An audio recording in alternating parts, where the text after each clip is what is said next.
Graça e paz do Senhor Jesus para todos. Muito bem, então, hoje nós vamos começar então mais uma sequência da nossa classe, tá?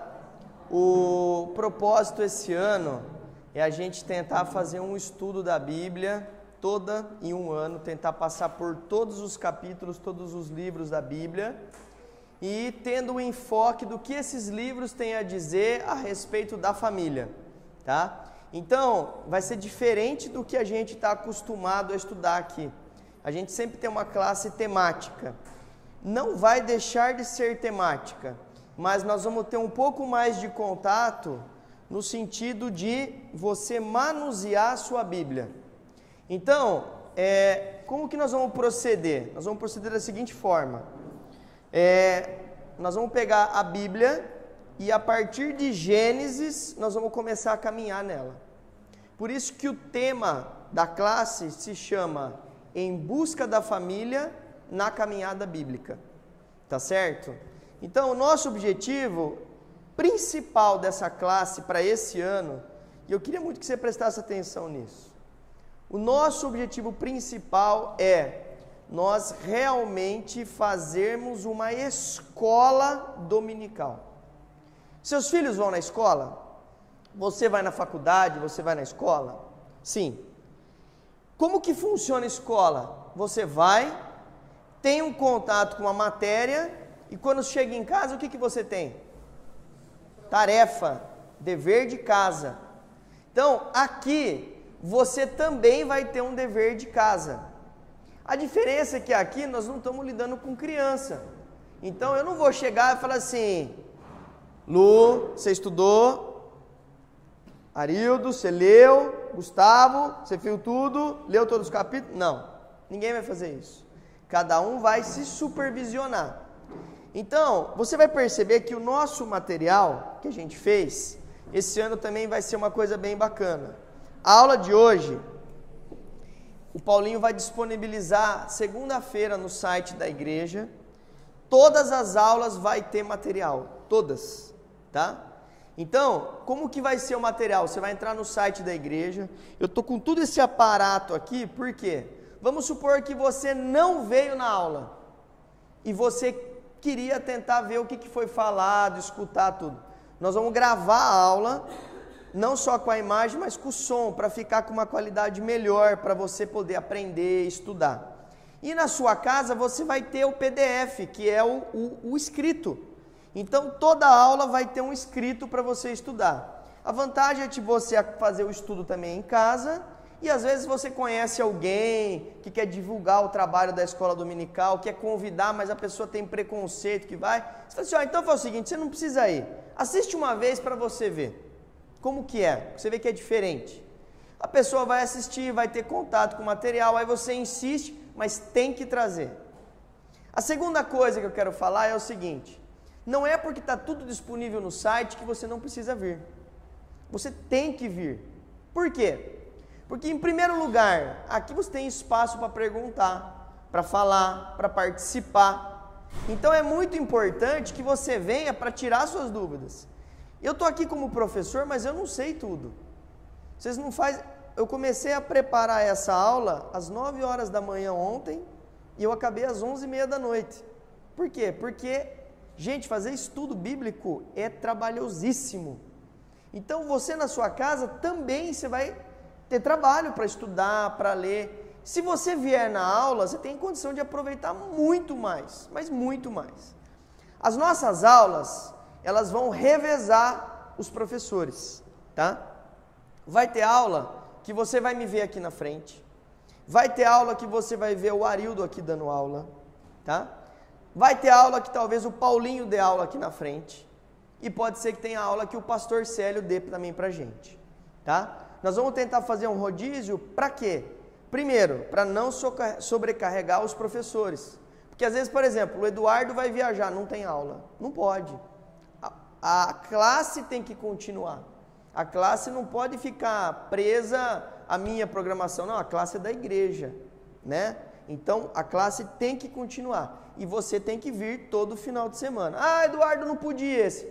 Vai lá, pega o material e faz o seu dever de casa. Todas as aulas vão ter o mesmo formato, todas. Qual é o formato? Então, os momentos do material primeiro momento é de olho na Bíblia. Nós vamos ver quem que nós vamos estudar. Então, por exemplo, hoje é uma aula introdutória. Nós vamos falar sobre o quê? Nós vamos falar sobre a Bíblia em geral, da onde ela veio, quem que escreveu, se ela é inspirada por Deus, se não é, se ela sempre foi escrita em português ou se ela já foi escrita em outra língua, como que decidiram qual livro que entra na Bíblia e qual não entra. A aula de hoje é sobre isso. Então, de olho na Bíblia, vamos supor, na próxima aula vai ser sobre o livro de Gênesis. Então, quem escreveu Gênesis, que período que foi, o que estava acontecendo na história naquele período, você vai ter um contato íntimo, porque na hora que você olhar, você fala assim, pô, agora sim eu entendi, agora eu aprendi isso daqui. O segundo momento da aula é de olho na história. Bom, se na Bíblia estava acontecendo isso, e no resto do mundo, o que estava acontecendo? Por exemplo, estava lá o tempo de Abraão, Isaac, tudo, eles estavam lá no Oriente, mas e aqui no Ocidente? E no Brasil, na América do Norte, o que estava acontecendo? Então nós vamos ter sempre um paralelo, de olho na Bíblia, de olho na história, tá? Depois, a próxima parte do material é um panorama geral da Bíblia. Então você sempre vai perceber assim, estou lendo o livro de Gênesis, Gênesis faz parte de quem? Do Pentateuco, dos 5 primeiros livros. Quem eles são? Que momento da história do povo de Deus nós estamos? Nós estamos estudando história do povo de Deus? Nós estamos estudando os profetas? Você vai começar a entender que esse livro aqui é um conjunto de livros, você vai começar a se familiarizar, ok? Depois do panorama geral, nós vamos ter contato com uma parte da aula que se chama Fatos e Pessoas. Quando você pega esse livro, você não vai saber todos os detalhes que acontecem aqui, mas existem alguns fatos que você tem que saber decor. Existem algumas pessoas que quando eu falar, você tem que falar assim, não, esse eu conheço. Sansão, não, esse eu sei quem é. Jacó, não, eu sei quem é. Então existem pessoas que você tem que conhecer a história. E aí, o final da aula sempre vai ser relacionado o que tudo isso tem a ver com a minha família. Então, veja que aqui na classe eu não vou ficar enfatizando teoria. Eu vou passar pela teoria. A teoria vai ser falada aqui. Mas aonde você vai estudar a teoria é na sua casa. Aqui o meu objetivo é apresentar o livro e falar, gente, o que isso tem a ver com a minha família? Sempre eu vou passar por tudo isso que eu falei, da parte histórica, da parte estrutural da Bíblia. Mas a ênfase da aula vai ser o quê? O que isso tem a ver com a minha família? O que a história de Jacó tem a ver comigo? O que Jacó tem a ver comigo? O que Ruth tem a ver comigo? Então, essas coisas que nós vamos trabalhar. E aí, existem 2 momentos aqui da aula, que é como se fosse uma lição de casa. O primeiro deles é o momento Hagá. Hagá é um desejo de você voltar para aquilo e ficar usando muito aquilo. O Ricardo Agreste, o pastor lá de Campinas, ele costuma fazer uma analogia do Hagá com o momento que o cachorro está se devorando no osso, né? Então, você imagina assim, o cachorrinho quando ganha um osso, ele fica lá roendo. Aí você chama ele para brincar, você vai brincar com ele. Quando ele está sem fazer nada, qual é a vontade dele? Voltar para o osso. Isso ele traduz como se fosse o Hagá, que é esse desejo constante em meditar, em você aproveitar aquilo. Então, o nosso momento Hagá sempre vai ser o quê? A lição de casa dos capítulos da Bíblia que você tem que ler durante a semana. Qual é o nosso objetivo aqui na classe? Ler a Bíblia em um ano. Eu não vou conseguir em um ano passar em detalhes de todos os livros da Bíblia. É impossível, gente. A gente só conseguiria fazer um curso mais a fundo da Bíblia se a gente fizesse em 3 anos. O nosso objetivo como escola dominical é começar fazendo um panorama em um ano. Você aprende a manusear. Qual é a próxima etapa? A próxima etapa é fazer em 3 anos. Aí é legal, ok? Então esse é o momento Hagá. E toda aula, você vai ver que a gente encerra o material com curiosidades. Então, nesse primeiro aqui, eu coloquei uma curiosidade para você a respeito por que o símbolo dos evangélicos é um peixinho. Vocês sabem disso ou não? Nunca parou para perguntar? Então você vai ler no seu material lá, tem escrito lá por que é um peixinho. O que está escrito dentro do peixinho? Então tem lá. E no final, você sempre vai ter um versículo para você decorar durante a semana. Então, que nem no último culto, a Sara, a filha da Lu, ela praticamente declamou o salmo todo. Bonito de ver isso. E adulto faz isso? Não faz? Adulto sabe a Bíblia decora alguns pedaços da Bíblia? Ou a gente só sabe João 3,16? E o Salmo 23, mas não sabe decor. Então, eu estou falando tudo isso porque toda aula vai ter um versículo para você decorar. Eu falo assim, a aula vai ter o versículo para você morar durante a semana. Ok? E todas as aulas na sua casa, você tem da onde eu tirei as informações que tem no seu fascículo. Então eu coloquei referência bibliográfica. Se você quiser saber se aquilo que eu escrevi aqui é verdade, tem a referência da onde eu tirei. O livro, a pregação, o pastor que falou, tem tudo aqui. Ok? Muito bem. Então, depois de apresentado aqui o material, vamos começar a nossa aula. Então, no primeiro momento, vamos ficar de pé. Momento do alongamento, estica bem, para tirar o sono. Isso, dá uma esticada. Agora eu quero que você faça assim, ó, solta um pouquinho o seu corpo, dá uns pulinhos assim, ó. Isso. Hoje é a nossa primeira aula, então eu quero que você fale assim para a pessoa do seu lado: que bom que você veio na escola dominical. Que bom que você veio na escola dominical. Agora tem uma aluna de primeira aqui, hein? Legal, viu, Bruno? Que bom. Bom mesmo, senhor.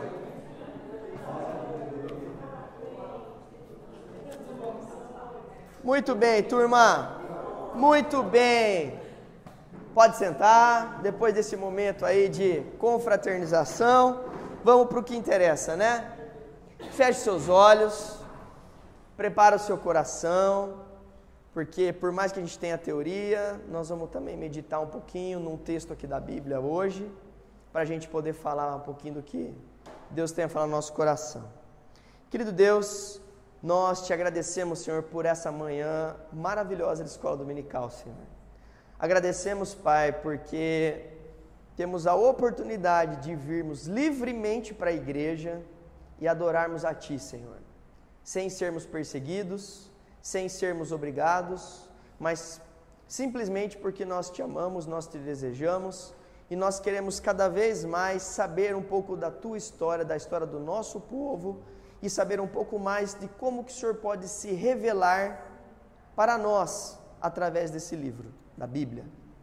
Pai, ilumina a nossa mente, o nosso coração, para que a gente possa sair daqui não só cheios de conhecimento, mas cheios do Espírito. Sopra no nosso coração, Senhor, em nome de Jesus. Amém. Pessoal, então é o seguinte, somente a Escritura. O tema de hoje é falar, conheça a sua Bíblia. Vamos conhecer um pouquinho a Bíblia. Então, para conhecer a Bíblia, você precisa saber assim, da onde vem a palavra Bíblia? Alguém sabe? Bíblia. A palavra Bíblia vem do grego biblios, que significa livros, ok? Muito interessante. Na Bíblia, em nenhum momento tem a palavra Bíblia. Não tem, certo? Se você for ver, você tem a lei, não é? As escrituras, não é assim? Mas Bíblia não tem. Então, composição da Bíblia. A Bíblia, ela é composta por vários livros que foram escritos por muitos autores. São 66 livros, escritos por mais ou menos 40 autores, em tempos diferentes. Mas a grande diferença da Bíblia para os outros livros é que esses autores, eles não escreviam apenas da vontade deles, mas da vontade de Deus. Se a gente pegar no texto de 1 Pedro 1, 10 a 12, por favor, abre. Carta de 1 Pedro, capítulo 1, do verso 10 a 12. 1 Pedro,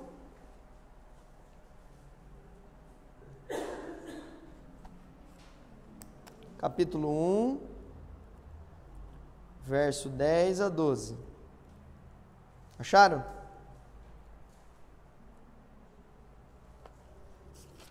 Amém? 1, 10 a 12. Muito bem, então vamos lá. A minha linguagem é a linguagem de hoje, tá? Então pode ser um pouquinho diferente da sua. Foi a respeito dessa salvação que os profetas que falaram da graça destinada a vocês investigaram e examinaram, procurando saber o tempo e as circunstâncias para os quais apontava o Espírito de Cristo, que neles estava, quando lhes predisse o sofrimento de Cristo e as glórias que se seguiram àqueles sofrimentos. A eles foi revelado que estavam ministrando, não para si próprios, mas para vocês, quando falaram das coisas que agora lhes foram anunciadas por meio daqueles que lhes pregaram o Evangelho pelo Espírito Santo enviado dos céus, coisas que até os anjos anseiam observar. Esse é um texto que fala que a Bíblia é um livro escrito por homens inspirados pelo Santo Espírito de Deus. Então é muito importante, para a gente começar a estudar a Bíblia, você tem que saber quem é o verdadeiro autor da Bíblia. É o Senhor, Deus. Então essa é a primeira coisa importante de você saber. A segunda coisa, a Bíblia é um livro que fala a respeito do quê? Salvação. A Bíblia é um livro que, basicamente, ela se restringe a falar de Jesus. Mais para frente na aula, eu vou fazer uma metáfora para você entender um pouco como que ela fala de Jesus. Mas, se ela fala de Jesus, Jesus pertencia a um povo. Que povo? Povo judeu. Qual era a língua que esse povo falava? Hebraico e aramaico. Para você entender um pouquinho, tá bom? Quando você tem aqui uma cartinha da Bíblia aqui, que é escrita para os hebreus. Quem são os hebreus? É o povo judeu, tá certo? Então você vai se familiarizando com os termos. Os judeus eram o povo hebreu. Eles falavam a língua hebraica, mas tinha um dialeto que se chamava aramaico, que é o hebraico influenciado por um território que ficava mais ao norte, que é a Mesopotâmia. Então tinha essa influência. Quer ver um exemplo? É a mesma coisa que pegar o pessoal do norte de Minas, que eles, qual que é a língua deles? É o mineirês, não é isso? Não, mineirês? Mas o norte de Minas é influenciado pela Bahia. Então é um mineirês meio baiano. É mais ou menos por aí. Mesma coisa, o hebraico com a influência do aramaico. Então, a Bíblia, os primeiros textos, quando eles foram escritos em que língua? Hebraico. Ok? Em hebraico. A forma de escrever o hebraico era muito semelhante à forma da escrita egípcia. Afinal, quem foi o primeiro homem a escrever a Bíblia? Moisés. E ele foi educado em qual educação? Egípcia. Então a escrita era uma escrita que chamava escrita cuneiforme. É um hebraico cone que é chamado a escrita. Ok? Muito bem. Sabendo disso, você sabe que a Bíblia, ela se divide em Antigo Testamento e Novo Testamento. O que significa a palavra testamento? Herança, o que mais? Tem uma palavra que representa melhor. Aqui, ó. Aliança. Então, quando você abre a sua Bíblia, você pode cair na antiga aliança e na nova aliança. Qual é a antiga aliança? Quem recebeu? O povo judeu, através de Moisés. Ele recebeu a lei. Ele recebeu a aliança com o povo. Essa é toda a história da antiga aliança. E de repente vem a nova aliança. Quem é a nova aliança? Jesus Cristo. É você ter fé na salvação em Cristo Jesus. Muito bem, então agora você entende que a Bíblia é dividida em Antigo Testamento e Novo Testamento. Antiga aliança, nova aliança. Muito bem. Você sabia que antigamente não tinha capítulo e versículo? A gente está tão acostumado, ó, capítulo tal, versículo tal. Isso é muito recente. Isso é mais ou menos do ano de 1400 a 1700 que veio aparecer capítulos e versículos, tá? Então, antigamente você tinha o quê? Os rolos. Era tudo em rolo que você via. Mas ainda assim, vamos falar um pouquinho de como que começou a Bíblia. A Bíblia, ela não começou escrita. Porque Moisés, quando escreveu, ele escreve ali coisas que são relacionadas a 600 anos antes dele. E como que ele sabia aquelas coisas? Porque aquilo foi contado para ele. Aquilo foi falado para ele. Se você abrir a sua Bíblia no Salmo 75, abra a sua Bíblia no Salmo 75, verso 3 e 4. Salmo 75, perdão, 78, gente, perdão. Salmo 78, verso 3 e 4. Salmo 78, verso 3 e 4. Vamos lá. Minha versão é um pouquinho diferente da sua. O que ouvimos e aprendemos, o que os nossos pais nos contaram, não os esconderemos dos nossos filhos. Contaremos à próxima geração os louváveis feitos do Senhor, o seu poder e as maravilhas que fez. Então veja que naquela época a Bíblia era contada dessa forma. Você já assistiu aquela minissérie The Bible? É muito interessante essa minissérie, para você ter um pouquinho de noção de como poderia ter sido. É legal porque ilustra, tudo que ilustra eu acho que é interessante. Mas o começo da minissérie mostra Noé na arca, no meio daquele dilúvio lá, e a arca balançando para lá, porque ele arrumando as coisas, tudo, tal, e vai para lá e vai para cá e tal. E é interessante que na hora que Noé está correndo atrás, ele está com os filhos dele. E o que ele está falando? Ele está contando a Bíblia para os filhos. Aquilo é tradição oral. Ele começa, e no começo Deus fez a luz, Deus fez o mar, Deus fez a terra, depois ele fez os animais, e no tal dia ele fez o homem, e depois, e não sei o que, e então ele descansou. E então Deus descansou. Então você vê ele contando para os filhos dele que estavam passando por tudo aquilo, para eles entenderem o que estava acontecendo. É até legal falar que Adalto, isso que é o físico, né? Ele escreveu o livro Gênesis e ele comenta que naquela época as pessoas viviam que nem Adão, viviam 1000 anos. Então, quantas gerações ele contou a história da criação? Matusalém. Então, foi passado isso, tanto de ensinamento que eles iam aprendendo com a tecnologia da época, como também os fatos históricos. Isso mesmo. Então, isso se chama tradição oral.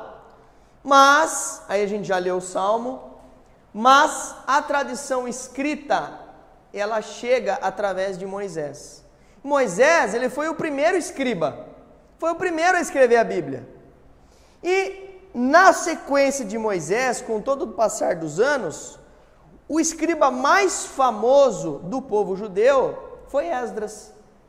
E Esdras foi quem acabou organizando a Bíblia que existia naquela época, que se resumia a quê? Aos textos de alguns profetas e ao Pentateuco, que são os 5 primeiros livros da Bíblia.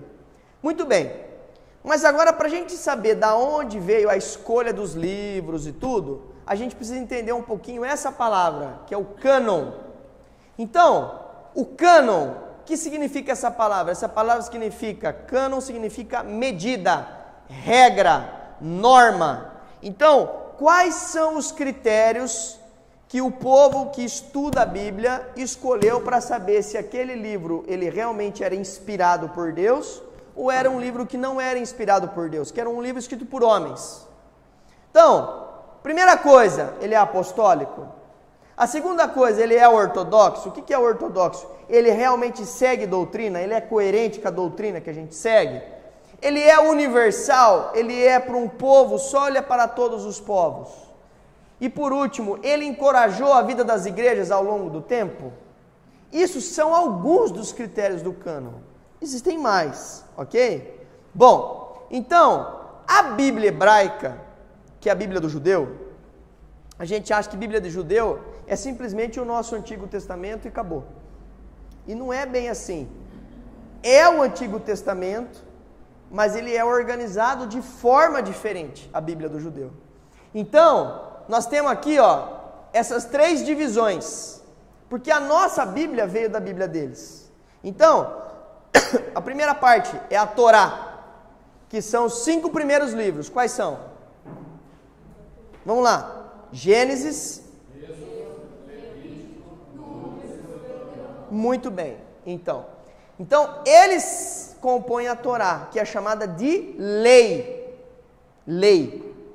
Depois, nós temos o Nevim, que é relacionado aos profetas. E os profetas, eles podem ser os anteriores e os posteriores. Os anteriores, eles acabam considerando quem? Josué, os juízes, entendeu? Ezequiel.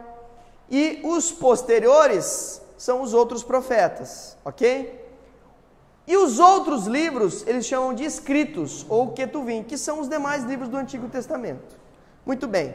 Sabendo que a Bíblia hebraica era dessa forma, vamos lá, vamos vindo pela história, tá bom?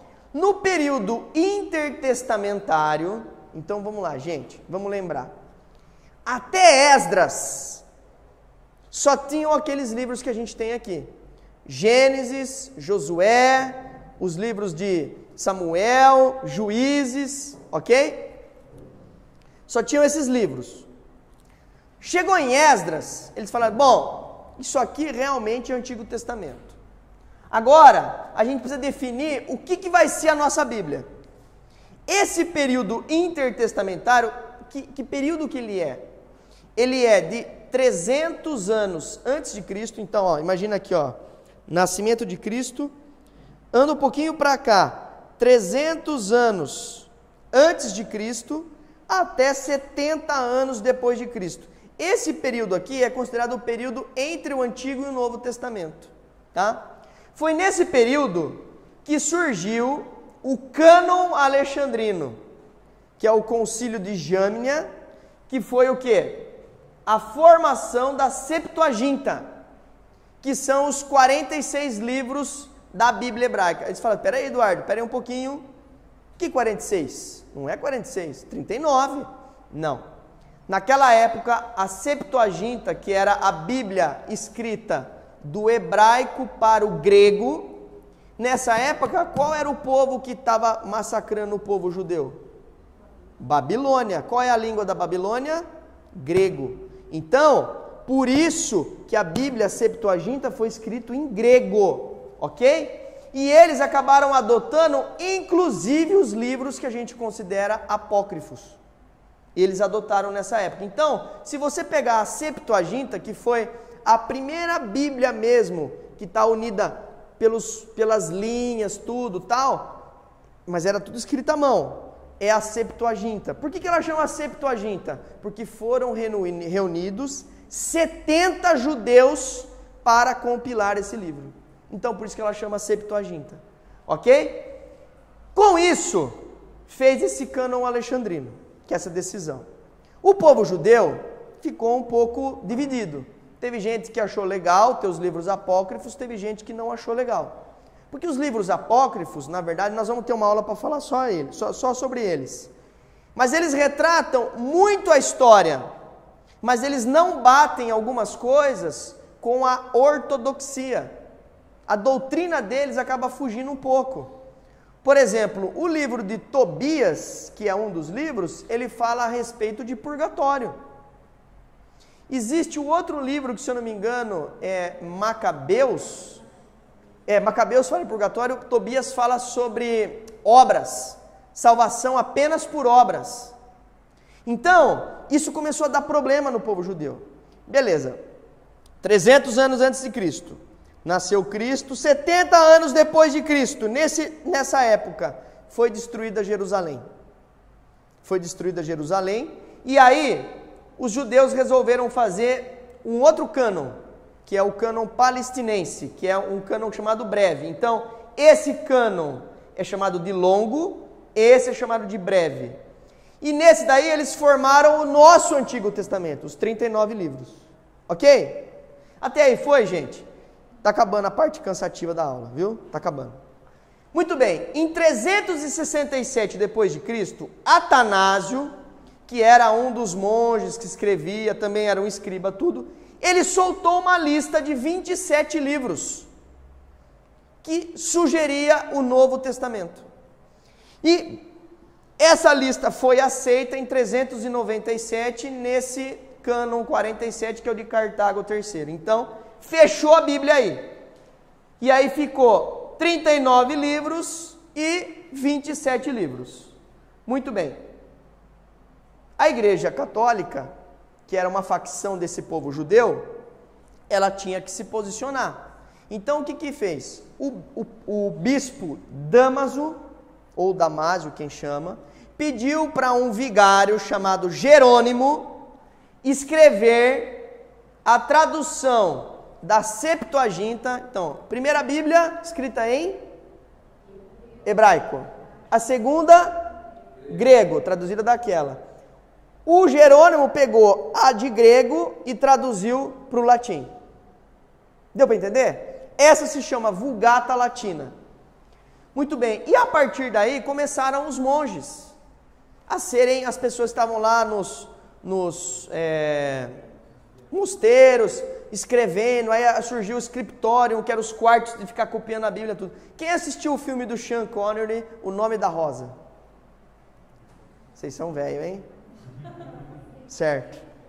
Então é o seguinte, nesse filme, eu não sei se você se recorda, quando você tinha no mosteiro algum mongezinho, alguém que começava a enxergar diferente as coisas que os líderes ali do mosteiro pregavam, eles acabavam sendo considerados como hereges. E o chefe do mosteiro, para ele punir eles, o que ele fazia? Ele tinha que assassinar ele. Como que ele assassinava? Ele era cego. Então ele levava, estraguei o seu filme, tá? Levava ele até o quartinho, que era um scriptorium, e ele punha a pessoa para ler a Bíblia para ele escutar. A diferença é que na hora que a pessoa folheava a Bíblia, ele colocava veneno na folha. Então a pessoa fazia, e isso aí ia se envenenando. Ok? Acabou o filme para você. Muito bem. Então, ali estavam os monges. Gente, até aqui é tudo escrito na mão. Você já pensou você escrever a Bíblia na mão? Meu irmão, haja paciência, né? Se para ler a gente já não lê, imagina escrever, né? Bom, em 1455 na Alemanha, em Mainz, surgiu a prensa de Gutenberg. E aí a primeira Bíblia impressa, a Vulgata Latina. Quantos livros ela tinha?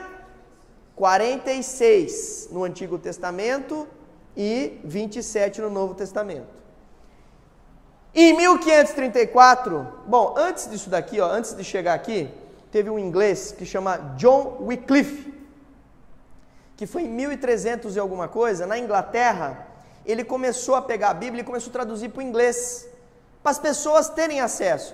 Mas lembre-se que antes de chegar na prensa, aqui ainda você tinha cópias, tudo impressa, mas antes, as pessoas, quando elas tinham acesso à Bíblia, era tudo só pessoa do clero. O pessoal não tinha acesso à Bíblia. igual a gente tem. Então esse John Wycliffe, o que ele começou a fazer? Ele traduziu para o inglês. E ele começou a ficar descontente com algumas coisas de conduta dos líderes religiosos. E na Alemanha, em 1534, Lutero, ele faz as 95 teses e põe na porta da igreja, questionando algumas doutrinas da igreja. A principal doutrina dele é a salvação pela fé. Sola fide, somente a fé. Essa é a principal doutrina de Lutero. Aí vem uma coisa interessante que tem no seu material. Lutero, ele também questionava os 7 livros apócrifos. Ele questionava. Então a Bíblia dele era só 39, não era 46. Ele não queria. Ele até traduziu para o alemão os outros apócrifos, mas ele não aceitava. Só que além de não aceitar esses 7 apócrifos do Antigo, ele também não aceitava alguns do Novo Testamento. Por exemplo, ele não aceitava o livro de Tiago. Aí você fala, por que não? Porque lembra que tem um texto de Tiago que fala que a fé sem obras é vã? Vocês lembram? Então, nessa parte, ele não aceitava. Por quê? Porque para ele é só fé que salva. Então, começou a ter começou a ter a reforma, mas a reforma não é uma coisa única. Alguns viam de uma forma, outros, no caso aqui, por exemplo, o Calvino, viu de outra forma, certo? Com esse movimento de um levanta e fala, vocês estão falando errado, não é assim não. Esses livros que vocês colocaram aqui não tem nada a ver, ele não bate com a doutrina que vem trazendo do Antigo Testamento. Aí vem Calvino, também arrebenta, fala, não tem nada a ver. A Igreja Católica, que era no caso a Igreja Universal até então, ela tinha que se posicionar diante desses hereges. Então em 1546 veio o Concílio de Trento, que firma, fala assim, vai ser assim e acabou. E veio o primeiro dogma da igreja, que foi quando rachou e ficou mesmo igreja católica, e a partir daí a reforma seguiu o caminho dela. Acabou a parte cansativa da aula. Tudo bem? Vocês entenderam direitinho? Então, só recapitulando. A primeira Bíblia escrita em hebraico, a segunda grego, como que é o nome dela? Septuaginta. Primeira Bíblia, hebraico. A segunda, grego, escrita em Septuaginta. A terceira Bíblia, latim, chamada Vulgata Latina. Ok? Muito bem. Sabendo disso, para onde nós vamos agora? Nós vamos fazer um panorama geral. Olha que bacana isso. Você tem aqui o Antigo Testamento. Você já leu o Antigo Testamento? Se você não está habituado a ler, quando você lê as primeiras vezes, você acha que não tem nada a ver. Você só vê briga, só vê guerra, só vê destruição. É só isso que você vê. E aí quando você vê o Novo Testamento, você fala, aqui sim, aqui tem Jesus. No Antigo não tem. No Novo tem. Mas, como que funciona no Antigo? No Antigo, é como se Jesus ele fosse um rastro de pólvora, passando pelo Antigo Testamento. E quando chega o Messias, pum, explode. E essa explosão ilumina todo o Antigo Testamento. E você olha e fala assim, agora faz sentido. Agora tem coerência. Você consegue entender isso? É assim que funciona Jesus. E aí, fazendo um panorama geral. Então, a primeira coisa para você entender a sua Bíblia. O seu Antigo Testamento, olha para mim. Todo mundo acho que conhece o Arco do Triunfo lá de Paris, que é esse desenho que eu pus aqui, né? Se você não conhece, entra na internet, vai lá e olha, porque é um arco. Muito bem. Aqui tem um pilar, aqui tem um outro pilar, e aqui em cima é onde tem a parte horizontal, ok? Nesse primeiro pilar, eu tenho aqui embaixo 5 livros, que é o Pentateuco, que são Gênesis, Números, Deuteronômio. Muito bem. Na parte superior, eu tenho 12 livros históricos, que começa com Josué, né? E termina com Esther. Isso aí. E cronologicamente. ok? Tenho 12 livros. Esses 12 livros, eles contam a história do povo, assim como o Pentateuco, que tem a lei e a história. Do lado de cada pilastra, eu tenho 5 livros de profetas maiores, ok? Quais são? Isaías, Jeremias, Lamentações, Ezequiel, Daniel. E, esse é difícil, hein? Os 12 profetas menores. Tudo bem, eu não vou exigir, tá bom? Mas, ok, deu para entender? Quantos livros do lado direito eu tenho? 17. E do lado esquerdo? 17. Junto dá 34. Em cima sobrou os livros poéticos. Quem são os livros poéticos? Jó. Faltou Jó, tá bom? Então, Jó, Salmos, Provérbios, Eclesiásticos e Cântico dos Cânticos. E só o Velho Testamento. Vocês entenderam essa divisão? Entenderam? Então agora eu quero que você preste atenção em mim. Aqui é história. É a história de um povo. Qual povo? Judeu. Aqui é a pregação que esse povo recebeu durante a história. Isso aqui é a IPB de Jaú. Isso aqui são os pastores que passaram aqui na IPB de Jaú pregando. Isso daqui. Isso aqui é o seu coração. É o seu sentimento que você viveu nesse período diante dessa mensagem. Você consegue entender isso? Ok? Muito bem. Então, nos livros históricos, eu vejo fatos, história. Eu lembro o quê? O passado. Aqui eu vejo os feitos de Deus. Isso daqui é um livro narrado. E isso fala sobre o povo da aliança.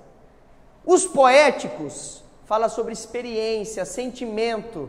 É uma coisa que ela fica presente para sempre.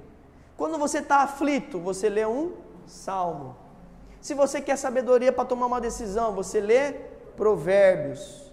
Se você começa a ficar cansado da vida, entediado, começa a achar que nada faz sentido, você lê Eclesiastes.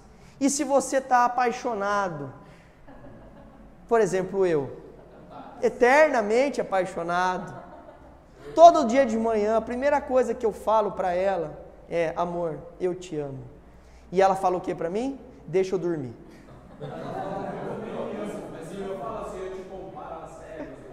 Não.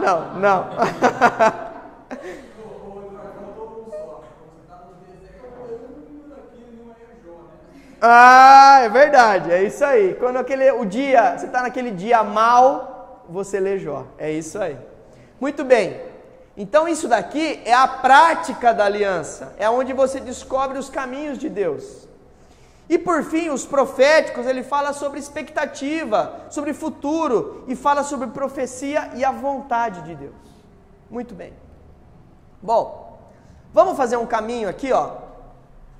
Aqui eu tenho um pouquinho do Pentateuco, tá? Então, vamos lembrar o seguinte: o povo ficou escravo do Egito quantos anos? 420. 420 anos. Escravo. Aí veio um homem chamado Moisés. Libertou o povo. Peregrinou pelo deserto quanto tempo? 40 anos. Entrou na terra prometida. Moisés entrou na terra prometida? Não. Quem que entrou e conquistou? Josué. Josué entrou e conquistou Canaã. Depois de conquistar Canaã, como é que foi o governo nessa terra? Através de juízes. E então Deus foi levantando juízes para governar o povo de forma que ele não se esquecesse de Deus. Ok? Mas o povo não está contente com juízes. Porque ele olha para o lado, ele vê que de um lado tem reino, do outro lado tem reino, do outro lado tem reino. Eles querem um rei. Então vem o começo da era do Reino Unido. Quem é o primeiro rei? Saul. Quanto tempo ele governa? 40 anos. Vai saber hoje. Depois de Saul, quem vem? Davi. Quanto tempo ele governa? É só repetir. 40 anos. Depois, qual é o rei que vem? Quanto tempo ele governa? 40 anos. Quanto tempo dura o Reino Unido? Nossa, vocês são fera. Vocês lêem a Bíblia mesmo, gente. Impressionante. Incrível. Quando Salomão é rei, como que é o esquema de Salomão? Deus fala assim para Salomão: Salomão, você não pode juntar nem exército, nem mulher e nem dinheiro. E ele faz exatamente o contrário. Ele junta mulher, junta cavalo e junta dinheiro. Começa bem. A questão é que Salomão, ele olha e fala assim: quem está morando ali? E agora eu vou imitar o Ed René. O Ed René fala isso. Quem está morando ali? Ali, a fulano de tal. A filha dele é bonitinha? É bonitinha. Traz para cá para eu conhecer. Aí ele vai lá, casa com a mulher e reforma a igreja da mulher. E aquele outro? Quem que mora ali? Fulano de tal. A filha dele é bonitinha? Não, mocreia. Essa é feia. Manda matar, destruir tudo. Isso aí. E assim Salomão foi construindo um império, um reino, aonde ele tinha várias igrejinhas reformadas. No final do reino dele, ele tinha um reino extremamente idólatra. A idolatria. Quando termina o reinado de Salomão, quando termina, então nós vamos viver um momento de guerra civil. E aí vem o rei Jorão e depois Jeroboão. Jeroboão divide o reino. Aí nós vamos para o reino do norte e reino do sul. No reino do sul, lembra quantas tribos são? 12. Na verdade, você tem 11 divisões e uma, ela está espalhada, que é a tribo de Levi, que são os levitas. Qual é a responsabilidade da tribo de Levi? A parte de tomar conta da religião do povo, ok? Então essa tribo ela é sustentada pelas outras 11. Quando divide os reinos, embaixo fica o reino de Judá, no norte fica o reino de Israel. Capital de Israel, Samaria. Capital de Judá, Jerusalém. Quantos reis tiveram o reino do norte? 20. E o do sul? Só tira um. 19. Muito bem, vocês estão sabendo bem. É isso aí. Eu sei porque eu decorei tudo ontem à noite. Vamos lá. Então, 20 no norte, 19 no sul. Quantos reis do reino do norte seguiam a pregação e a vontade de Deus tudo? Quantos do reino do norte? Nenhum. E do reino do sul, quantos? 8, isso mesmo, gente, muito bom.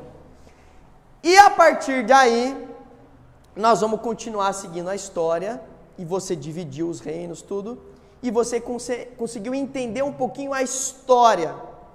Lembre-se que os dois reinos, eles sofreram exílio. O reino do norte, quem era o povo que começou a massacrar? A Síria. E o sul? Babilônia, ok? Você começa a entender a Bíblia, está reino dividido, aqui o massacre é feito pela Síria, e embaixo pela Babilônia. Como é que é o jeito da Babilônia escravizar? Eles tiram o povo da onde eles moram, saqueiam tudo e levam eles de escravo. Você entendeu? E na Assíria? Na Assíria não. Na Assíria eles tomam conta, destrói tudo e vai e tal. Muito bem. Quando termina esse exílio, que é o pós-exílio, existe a volta do povo para a terra. Qual é o livro que nós estamos para a volta do povo? Livro de Esdras. E quem que vem para construir os muros? Neemias. Isso. Beleza, gente? Certo? e vai terminar depois com a chegada do povo persa para tomar conta do povo, e aí tem uma mulher que vai ser usada por Deus para impedir que o povo seja exterminado. Como é que é o nome dela? Ester. Panorama geral do Antigo Testamento. Ok? Tudo bem? Muito bem.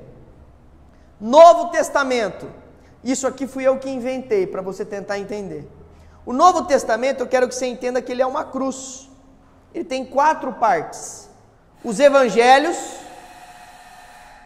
as cartas paulinas, as cartas gerais e o livro de Apocalipse. Ok? Quantos livros o Novo Testamento tem? Olha para mim, é fácil, é fácil. Quantos livros o Antigo Testamento tem? 39. Quanto que é 3 vezes 9? 27, é o Novo Testamento, tá vendo? Bíblia também tem numerologia. Você viu só? Muito bem. Então, vamos seguir. Mais uma vez, passando pela história. Criação, queda, disseminação do pecado. Vem Noé, dilúvio. Torre de Babel, disseminação das nações. Escravidão no Egito, quantos anos? 420. Êxodo. Aí, quanto tempo que o povo anda no deserto? 40. Conquista de Canaã por Moisés? Josué. Período de Juízes. Reino Unido, são 3 reis. Quanto tempo demora? 120 anos. Reino dividido. Quais são os reinos? Reino do Norte e Reino do Sul. Reino do Norte, quem é? Israel. Capital? Samaria. Por isso que tem os samaritanos. Isso. Reino do Sul? Judá. Capital? Jerusalém. Quantos reis teve o Reino do Norte? 20. Quantos reis teve o Reino do Sul? 19. Quantos reis foram de acordo com a vontade de Deus no Norte? 0. E no Sul? 8. Gente, vocês sabem tudo. Exílio. O exílio foi no Reino do Norte por quem? Pela Síria. No Sul? Babilônia. Vem o retorno. Quem retorna primeiro? O livro de Esdras. Quem reconstrói os muros? Neemias. Período intertestamentário. Que Bíblia que surge aqui? Septuaginta. Quantos livros tem a Septuaginta? 46. Muito bem. Começa a vida de Cristo. Muito bem. Aí, qual é o livro que começa a retratar a história da igreja primitiva do Novo Testamento?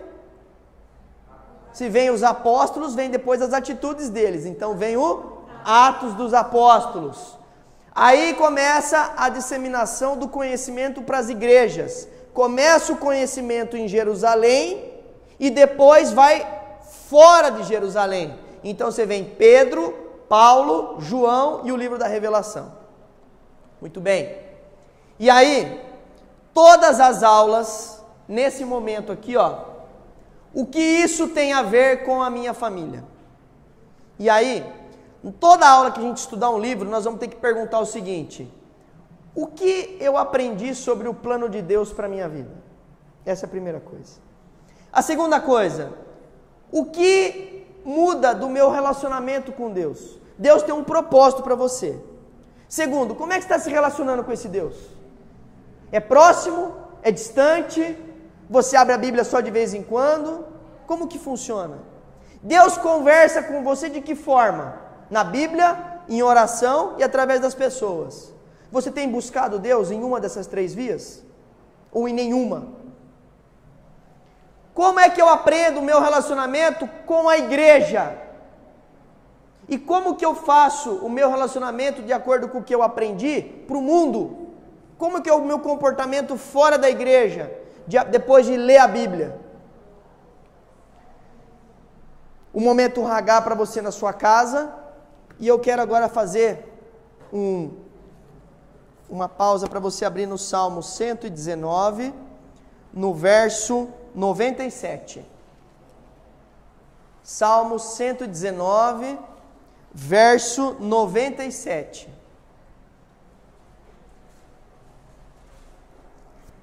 Salmo 119, verso 97.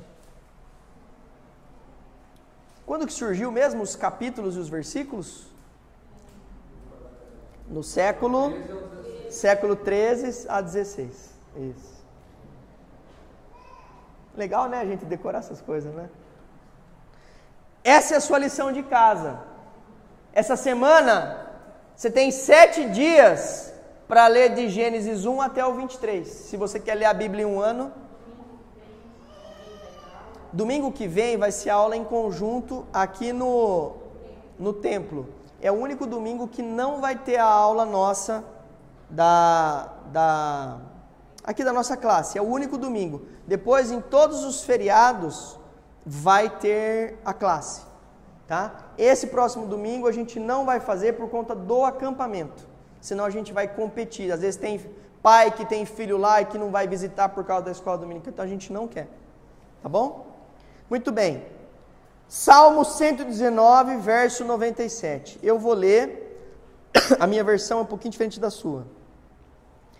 Como eu amo a tua lei, medito nela o dia inteiro. Os teus mandamentos me tornam mais sábio que os meus inimigos, porquanto estão sempre comigo. Tenho mais discernimento que todos os meus mestres, pois medito nos teus testemunhos. Tenho mais entendimento que os anciãos, pois obedeço aos teus preceitos. Afasta os pés de todo o caminho mau, para obedecer a tua palavra. Não me afasto das tuas ordenanças, pois tu mesmo me ensinas. Como são doces para o meu paladar as tuas palavras, mais que o mel para a minha boca. Ganho entendimento por meio dos teus preceitos. Por isso, odeio todo o caminho de falsidade. E aí, vamos terminar com: a tua palavra é lâmpada para os meus pés e luz que clareia o meu caminho. Esse é o verso da semana, certo? A tua palavra é lâmpada para os meus pés e luz que ilumina o meu caminho. Eu quero falar algumas coisas com você sobre esse salmo. A primeira coisa, veja que ele está falando que ele medita dia inteiro, dia e noite. Você medita nessa Bíblia que agora você sabe tudo dela? Você medita de dia e de noite? Ou é só à noite? Ou mais grave? Ou é só à noite 3 vezes por semana? Ou é mais grave ainda? É só à noite 2 vezes por semana? Ou é mais grave ainda? É só de manhã na escola dominical? Ou é só de domingo a cada 15 dias no culto? Quando você medita? Eu quero fazer um apelo para vocês aqui. A classe de escola dominical, ela é uma classe onde ela tem que ter transformação. Se não tiver transformação, é só enganação. Se a gente vem para a classe de escola dominical e a gente sai daqui, o Eduardo vai lá, o Arildo, o Paulinho, o pastor vem aqui, coloca um devocional, uma mensagem, um vídeo, todo mundo chora aqui na sala, maravilhoso, a gente chega de manhã, se abraça, que bom que você veio na escola dominical e tal, e acaba aqui. Se acabar aqui, não tem transformação. Nós tivemos uma classe que veio caminhando já tem aí pelo menos 2 anos, e muita coisa ruim aconteceu com pessoas dessa classe, muita coisa. Inclusive teve gente que se afastou da classe. Em contrapartida, teve pessoas que se transformaram, que realmente levaram a sério e se transformaram. Existem pessoas que estão se tornando líderes na igreja. Isso não é pela a escola dominical, isso glória a Deus, mas tem que haver um trabalho transformador. Só que para haver o trabalho transformador, não adianta vir o pessoal da filmagem, colocar um microfone aqui, não adianta eu colocar um slide com uma imagem aqui no fundo, fazer um slide tudo bonitinho, você ter o PDF na sua casa, se você não utilizar isso. Não adianta eu te dar um tênis de marca super bom e você não saber usar esse tênis. Não adianta você ter um carro com ar-condicionado e você não usar o ar-condicionado. Não adianta você entender tudo da Bíblia e não estudar a Bíblia. Só tem jeito da gente transformar essa classe se você realmente chegar na sua casa e ler a Bíblia. E ler a Bíblia, dessa vez você não vai ficar meio assim, mas por onde eu começo? Eu estou falando para você onde você tem que ler. Eu estou te dando um dever de casa. Você vai ler de tal livro a tal livro. Você vai estudar. Por quê? Porque na próxima aula, quando que nós vamos começar a falar? Nós vamos falar sobre Gênesis. E você não pensa que eu vou falar, então hoje eu vou falar só de Adão. Na próxima aula eu vou falar só de Abel e Caim. Uma aula eu vou ter que falar o Gênesis inteiro. É muita coisa para uma aula. Mas por que isso, Eduardo? Porque não cabe a Bíblia em um ano. Nós vamos ter que passar pelos livros. Aonde que vai estar o estudo? Na sua casa. É na sua casa que você vem aqui e fala assim, Eduardo, eu li lá do Caim e Abel, por que Deus não aceitou a oferta de Caim? Por que Deus colocou uma marca na cara de Caim? Eu preciso saber essas coisas. Por quê? Eduardo, Noé, quando ele realmente, as filhas dele foi lá para a arca, igual no filme lá que mostrou, como que foi? Realmente o filho dele voltou lá para pegar a menina que ia ficar para fora? Você tem que ler, você tem que estudar. É importantíssimo que você leia a Bíblia. Porque aqui nesse texto que a gente viu, se você ler a Bíblia, ela fala, afasta os pés de todo caminho mau, por obedecer a tua palavra. Se você tem contato com a Bíblia, você se afasta do caminho mau. Agora, meus irmãos, se você não lê a Bíblia, você não vai saber nem o que é caminho mau. Lembra, o mal, ele vem e ele se entra nas nossas vidas por brecha. É por brecha. Cada pessoa tem uma experiência, mas tem uma pessoa conhecida minha que está vivendo um momento muito difícil. Muito difícil. É uma pessoa muito próxima, está vivendo um momento difícil, um momento onde ela ficou doente, psiquiatricamente abalada, teve que procurar o psiquiatra porque não estava bem, se afastou de Deus, e era uma pessoa que na infância era muito apegada a Deus, e ficou muito doente. E recentemente ela retomou o tratamento psiquiátrico dela e está retomando. E eu estou tentando andar junto com essa pessoa.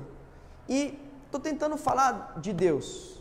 E uma metáfora que eu usei para essa pessoa foi a respeito da rocha e da água do mar. Se você já foi na praia, você já viu aquela cena da água, da onda vindo e... Quando você olha aquela cena, e eu pergunto para você, a água quebra essa rocha? Naquele momento? Você fala, não quebra. Mas se você parar um pouquinho e olhar aquele movimento por séculos, por 300 anos, você vai perceber que aquela água, ela começa a lascar a pedra. E ela vai criando brechas nessa pedra, nessa rocha. Até que a água, quando ela vem, ela não fica só por fora, ela começa a entrar na brecha. Até o ponto que ela começa a comer a rocha por dentro. Até o ponto que uma ondinha desse tamanhinho quebra a rocha. A nossa vida é assim. Aí eu te pergunto, você é mais parecido com a água ou você é mais parecido com a rocha? Porque a rocha, ela fica estática. Ela fica parada. Ela não tem reação. E ela só fica tomando. E ela deixa. Ela não tem reação. Ou você é como a água, que está sempre ativo, que está sempre se infiltrando em brechas do lado positivo para pregar a palavra de Deus? Que você está tentando o tempo todo se alimentar para que você possa se debruçar dia e noite e possa ser usado? Ou você é rocha, que você sai daqui e deixa a água lá de fora, fica batendo. Aí chega um dia que você chega aqui na igreja e fala assim: ai meu Deus, eu não sei o que aconteceu, tudo saiu do meu controle, olha, foi um negocinho assim, uma briguinha assim, e acabou. Destruiu minha vida, destruiu isso. Você é rocha ou você é água? Então, eu gostaria muito que nessa classe aqui, a gente tivesse uma atitude para as nossas casas, não aqui. É importante que você venha, Quanta coisa você aprendeu hoje? Você aprendeu o cânon, você aprendeu que não era 400 anos, que é 420, você aprendeu que são 120 anos de reinado, você aprendeu a Septuaginta, você aprendeu a Vulgata, você aprendeu um monte de coisa. Se alguém virar para você e falar assim: da onde que veio a Bíblia? Hoje você sabe. Você sabe o texto da onde fala que é inspirada por Deus. Você tem que começar a ter substrato, porque você tem que ser atalaia. O que é atalaia? Você tem que ser porta-voz do Espírito Santo na vida dos outros, proclamador do Evangelho. Isso é dever do cristão. Então, eu gostaria da gente encerrar realmente com esse verso, que a Bíblia para você seja lâmpada para os teus pés, e a palavra de Deus ela seja luz para os nossos caminhos, que ela ilumine mesmo. Você tem tantas situações que você está vivendo na sua vida, pega a Bíblia, lê um salmo, tem tanto salmo maravilhoso. Se você quer salmo para você, por exemplo, saber como é que você lida com pessoas do mundo, pessoas perversas, leia o Salmo 1. Se você quer saber como é que você lida com o seu sofrimento, leia o Salmo 5. Tem muito salmo, gente. Tem muito salmo. Então, por favor, não deixe de ler a Bíblia. Ok? Vamos orar? Querido Deus, nós te agradecemos, Senhor, por mais uma manhã de escola dominical. Agradecemos, Senhor, por essa primeira aula, mesmo sendo muito pesada, com muita informação, mas que o Senhor encheu o nosso coração não só de conhecimento teórico, mas que também o Senhor quebrantou o nosso coração para que nós possamos chegar nas nossas casas e nos debruçar na Tua Palavra. Que nós realmente possamos estudar a Bíblia de forma que o Senhor se revele na nossa vida, que nós possamos encontrar o Senhor. E que quando enxergarmos Jesus na Bíblia, que tudo faça sentido na nossa vida, Senhor. Que nós possamos utilizar dos personagens, dos fatos, da história, do sentimento, para que nós possamos fazer um paralelo com as nossas vidas e percebermos o quão importante que esta palavra traz ao nosso coração em termos de atitudes, de comportamento e de vontade.